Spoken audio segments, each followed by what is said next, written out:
Assalamualaikum warahmatullahi wabarakatuh. Izin memperkenalkan diri, nama saya Wulan Rama Prastiwi, NPM 20130240034, Prodi Pendidikan Biologi Universitas Lampung. Baiklah, di sini saya akan menjelaskan tentang sistem koordinasi. Nah, sistem koordinasi itu apa? Nah, sistem koordinasi itu disebut juga dengan sistem regulasi atau sistem saraf yang berfungsi untuk meregulasi atau mengatur semua segala aktivitas atau segala apa yang akan kita lakukan. Lalu pertama kita akan membahas tentang sistem saraf. Nah, sistem saraf itu nanti kita akan membahas mengenai struktur sel saraf dan sistem saraf pada tubuh.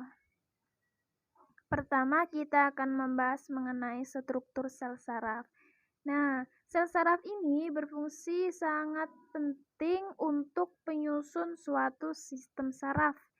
Nah, baik sistem saraf pusat maupun sistem saraf tepi itu tersusun atas miliaran sel saraf yang disebut juga dengan neuron.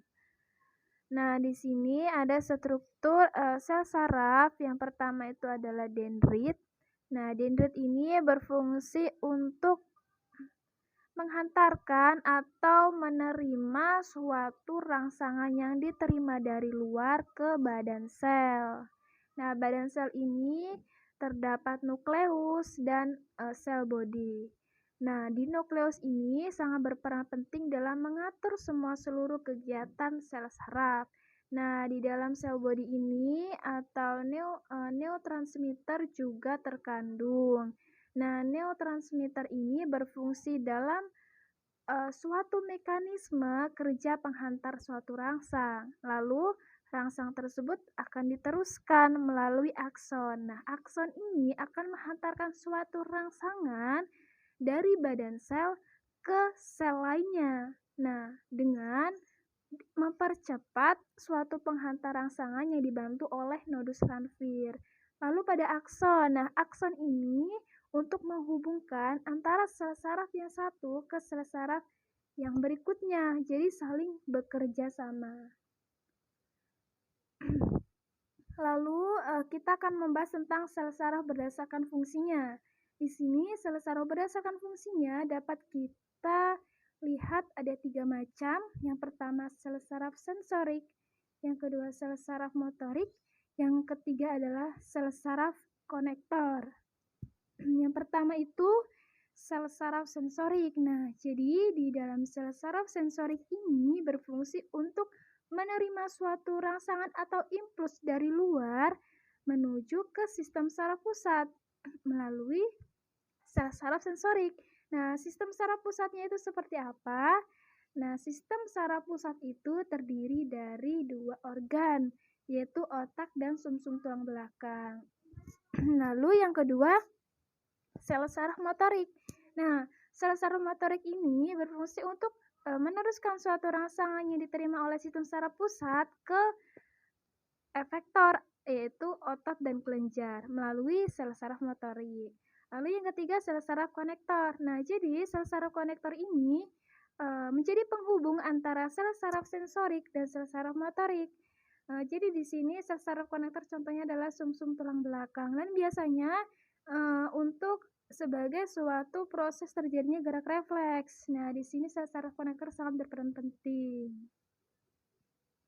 Lalu kita akan membahas tentang proses terjadinya suatu gerak. Yang pertama itu adalah gerak sadar. Gerak sadar ini ada 2 sel saraf yang bertugas. Yang pertama adalah sel saraf sensorik.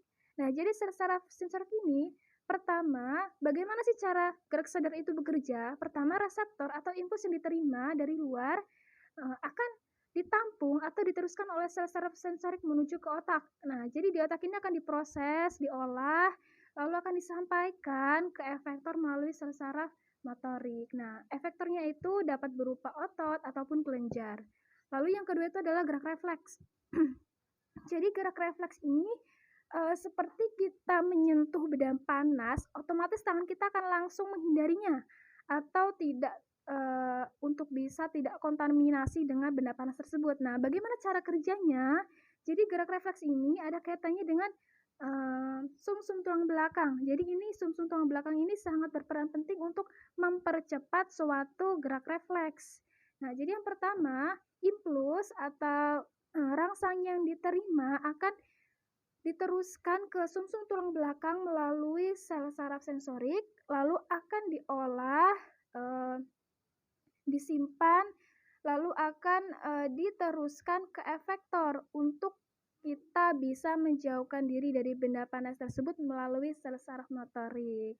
Nah, jadi gerak sadar dan gerak refleks ini, memang, dapat kita bedakan karena melalui itu sistem sarafnya, yaitu kalau gerak sadar itu biasanya terjadi di otak, kalau gerak refleks itu biasanya terjadi di sumsum tulang belakang.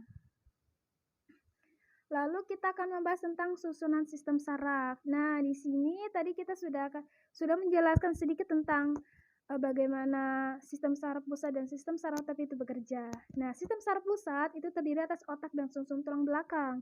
Jadi di sini tadi otak itu terdapat otak besar, otak kecil, ada hipotalamus, lalu ada sumsum tulang belakang yaitu medulus spinalis. Lalu yang pertama ini kita akan membahas tentang sistem saraf pusat. Nah, sistem saraf pusat ini terdapat otak dan sumsum tulang belakang.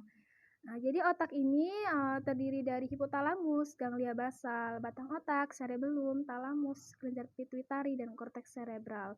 Lalu yang kedua sumsum tulang belakang. Nah, sumsum tulang belakang atau dinamakan dengan medulus spinalis itu juga terdapat saraf spinal dan saraf kranial. Namun kita akan membahas kajiannya ini lebih ke sistem saraf tepi. Baiklah, kita akan ke sistem saraf tepi. Di sini ada sistem saraf sadar atau somatik dan sistem saraf tak sadar atau otonom. Nah, jadi pada sumsum tulang belakang, sistem saraf sadar somatik itu dibedakan menjadi dua jenis. Yang pertama itu adalah spinal dan kranial. Nah, spinal ini contohnya adalah pada tersusun atas sumsum tulang belakang, namun pada kranial itu adalah otak. Nah, jadi di sini sistem saraf sadar itu ada dua organ yang saling bekerja, yaitu otak dan sumsum tulang belakang. Lalu di sini kita akan membahas yang kedua itu adalah sistem saraf tak sadar, yaitu otonom. Nah, jadi sistem saraf tak sadar atau otonom itu dapat dibedakan menjadi dua jenis juga, yaitu parasimpatetik dan simpatetik. Jadi sistem saraf ini merupakan suatu sistem yang antagonis antara parasimpatetik dan simpatetik karena parasimpatetik itu menghambat suatu kerja organ, sedangkan simpatetik itu mempercepat suatu kerja organ. Nah, di sini dapat dilihat bahwa pada parasimpatetik itu membesarkan pupil, sedangkan simpatetik itu mengecilkan pupil. Lalu menstimulasi cairan ludah, sedangkan pada simpatetik mencegah pengeluaran cairan ludah, dan masih banyak lagi suatu peristiwa antagonis yang dilakukan oleh parasimpatetik dan simpatetik. Baiklah, cukup sekian dari saya. Apabila terdapat kata-kata yang salah, saya mohon maaf. Saya akhiri. Wassalamualaikum warahmatullahi wabarakatuh.